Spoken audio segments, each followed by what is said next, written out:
3차 변론이 진행이 되고 있는 상황입니다. 네. 이와 관련해서 여야에서도 여러 반응들이 계속해서 나오고 있는데요. 정치권 역시도 헌법재판소에 시선이 쏠리고 있습니다.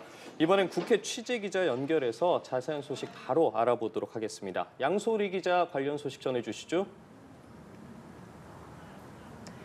네, 국민의힘 권성동 원내대표는 오전 원내대책회의에서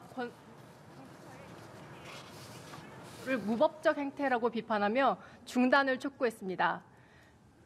권 원내대표는 공수처를 향해 대통령은 진술 거부 의사를 명확히 표했기 때문에 구인을 해도 실익이 없다며 결국 대통령 망신 주기에 불과하다고 말했는데요.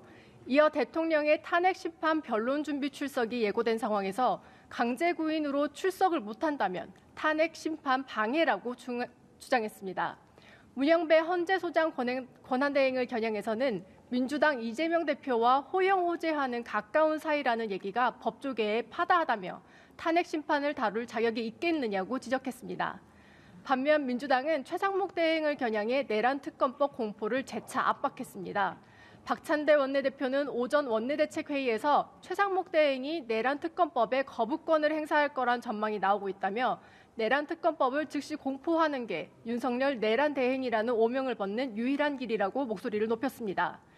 김용민 원내정책수석부 대표는 윤 대통령의 헌재 출석과 관련해 폭도들을 자극해 헌재 폭동을 유도하려는 것 같다고 주장하기도 했습니다. 네, 오늘 새벽 미국 트럼프 2기 행정부가 정식 출범했는데 정치권에서도 대책 마련을 촉구하는 목소리가 나왔다고요?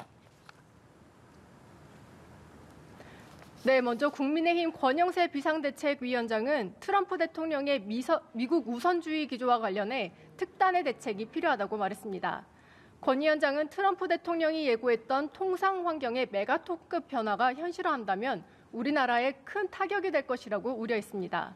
민주당의 진성준 정책위의장도 관세 폭탄을 예고한 트럼프 2기 행정부가 출범했다며 대책 마련이 필요하다고 말했는데요.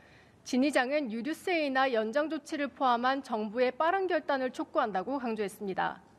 한편 조기 대선 가능성이 커진 상황에다 설 연휴까지 다가오면서 여야 모두 민심 잡기 경쟁에 본격적으로 나서는 모습입니다.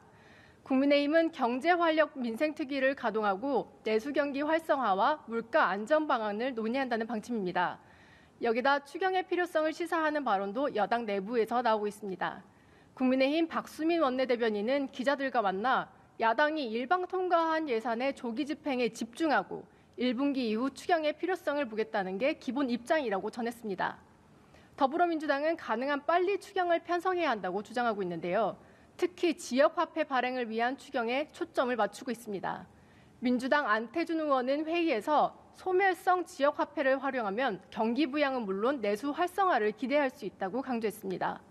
하지만 민주당의 지역화폐법 개정안 당론 처리 방침에 대해서는 국민의힘이 반드시 저지, 폐기해야 한다는 입장이어서 여야 간 날선 공방도 불가피해 보입니다. 지금까지 국회에서 전해드렸습니다.